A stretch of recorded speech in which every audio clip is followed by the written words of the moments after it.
Hello, and welcome to another exciting episode of Reasonable Men. I'm your host, as always, Abe Whitman.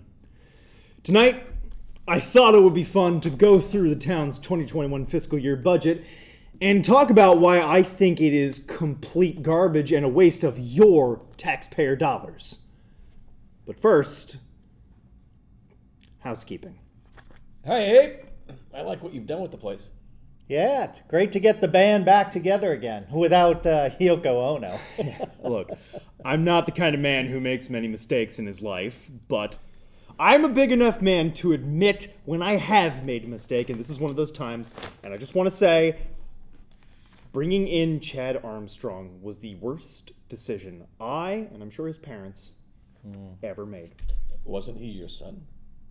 No, Marty, he was not my son. Oh, I didn't watch any of the new episodes. They were awful. Okay. Yeah, Chad really had a way of twisting my nips, as they say. Okay, I don't know about that, Walter, but I will just say that it's crazy. It was crazy of me to think that a reasonable man could ever be a homeless person. Well, you'd be surprised, Abe. From my experience with the homeless, I feel like they would do anything Wait, you're not for a taste of the sweet life. You're not telling me you're homeless now, Walter, are you? No, Just like, no. But I appreciate the lifestyle. Oh, and speaking of which, Thursday nights after 2 a.m. under the bridge, bring protection. like a gun? Oh, I'll be packing something bigger. How about we stay on topic? Never do that again, Marty! You may be back, but I am the host. I am king shit in this place now. Well, about that, Abe, Walter and I have been talking. No. You want to be on this show, you let me do the talking. You follow what I say. The two of you have no executive input here. Hey, you asked us to come back. No, I asked you to come back. You were the one who made a contingent on this shit stain coming back too. I'm back by popular demand. Yeah, whatever you have to tell yourself to sleep at night, Marty. Anyway, the budget. What? Weasel. You're forgetting something. What am I forgetting? To fucking break your teeth in? No. To apologize. I just did. No, you said you were wrong. You didn't say you were sorry. They're the same thing, Walter. If they're the same thing, then say you're sorry. No! Why not? You know that you're in the wrong. Because I'm not going to apologize twice. Come on, Abe. Let's get it over with. Shut up, pancake ass! I'm not sorry about what I did to you. If you were a good host right now, you'd be sitting in my chair. The only mistake I made was hiring someone poor. Abe, there was a time when those words would have stung. But during my leave of absence, I've gone on a journey of self-discovery. I climbed the Himalayas with Jerry, made love to my wife for the first time.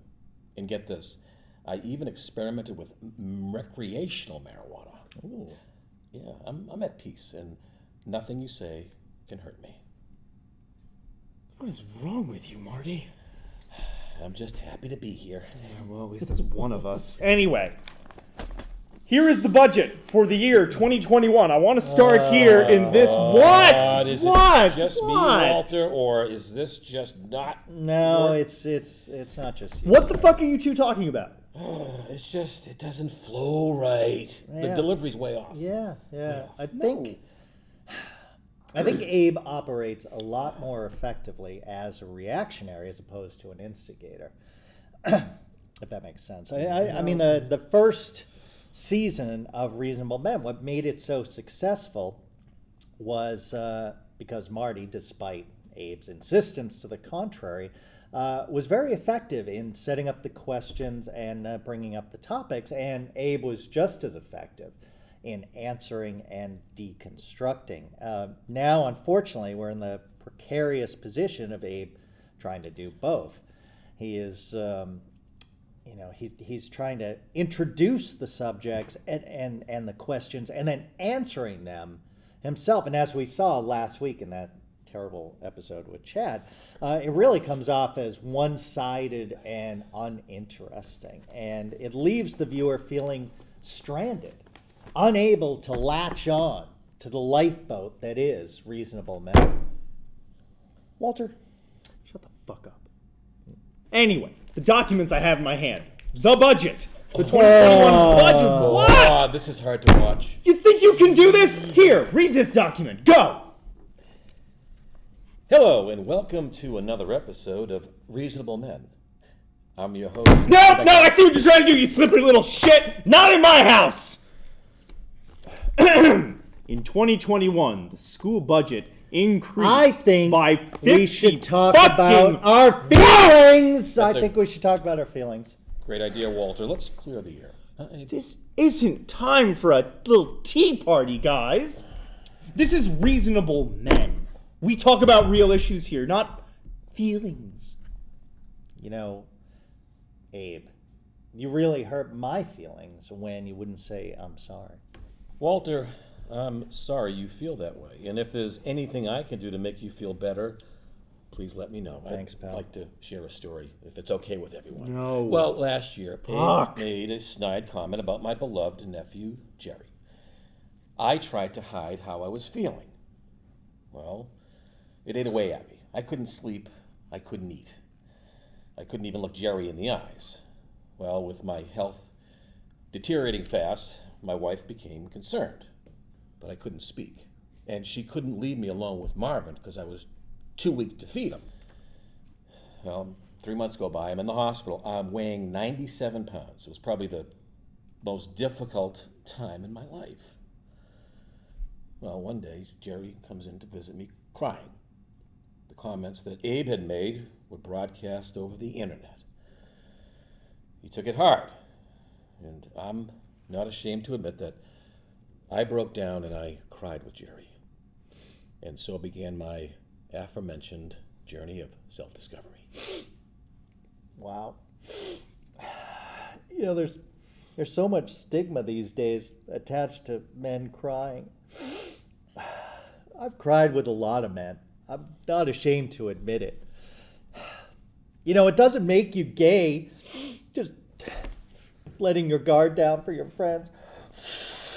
But right now, sitting here with my besties, I realize something. I forgive you.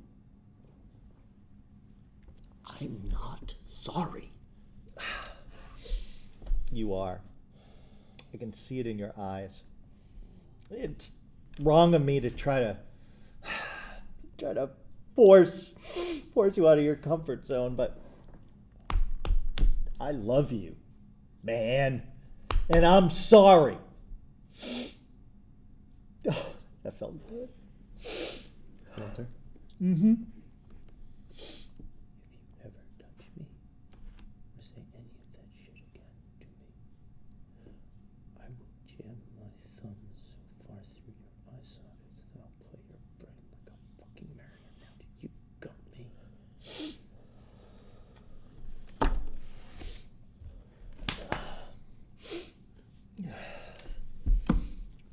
Anyway, I should probably speed run through these numbers because we had already wasted so much goddamn time. So Abe, just what the fuck? I feel like Walter and I have opened up, but I still feel like you're holding back. I know. Why don't you tell us what's on your mind, Abe? You're in a safe space. Oh, yeah. Yeah? Yeah, you want to know what's going on with me? You really want to know what I'm thinking? Only Right now? Only if you're comfortable. Right? I mean, that's Okay. reasonable. Yeah, thank you. Thank you. Seriously. I know it can be hard on you guys sometimes. I don't mean to be. You know, I'm just going through a lot. I just let my emotions get the better of me sometimes. So you know what? I'll admit I'm really working on that. I am. Marty, when you told us that story about how I had offended Jerry and I offended you, and I thought to myself, damn it. If I had just been a little bit meaner to Jerry, Marty would have died. And that's just sticking. It's just sticking to my chest right now. I could have said it, and I didn't, even though I wanted to. And Walter, while we're having this little heart-to-heart, I got to make a confession to you, too. For the last 2 years of your marriage, I was sleeping with Fiona. I tried so hard to get her to leave you. She just needed one little push. And I found it. Thank you, God, for Reasonable Men, because I made a little clip show of all of your best moments, bada bing, bada boom, she kicks your ass to the curb because she sees you're such a fucking freak show. And you know what I did, Walter? As soon as she divorced your sad, sorry ass, I ghosted her. I blocked her on every single inch of media, social media, internet, and I kicked her shit to the fucking curb, and I never felt better about myself than that time, that moment. This does feel good. You know, Abe, there was a time last year where a confession like that would have ended our friendship. But I appreciate what you did. I mean, you gave Fiona the push she needed to realize that she would be happier with someone else. And she ended our marriage, and she couldn't be happier. And for me, I was able to find a new love, and I'm happier than I've ever been. So I just wanted to thank you for your honesty. Yeah, you know what? Fuck it, Marty. You can do the intro, you can do the outro. Hell, you can even ask a few questions if you really feel so inclined. But don't you fucking think for a second that you were the host, because I am still the king around here. I still rule here, and my audience and my fans know that it's still me in charge. Of course, Abe, of course. Good, now close out the show, bitch. This whole episode is fucking trash. No problemo, Abo. That about wraps it up for today. Thanks for joining us on another exciting episode of Reasonable Men. I'm your host, Marty McDonald. What did I just say? Thanks for joining us.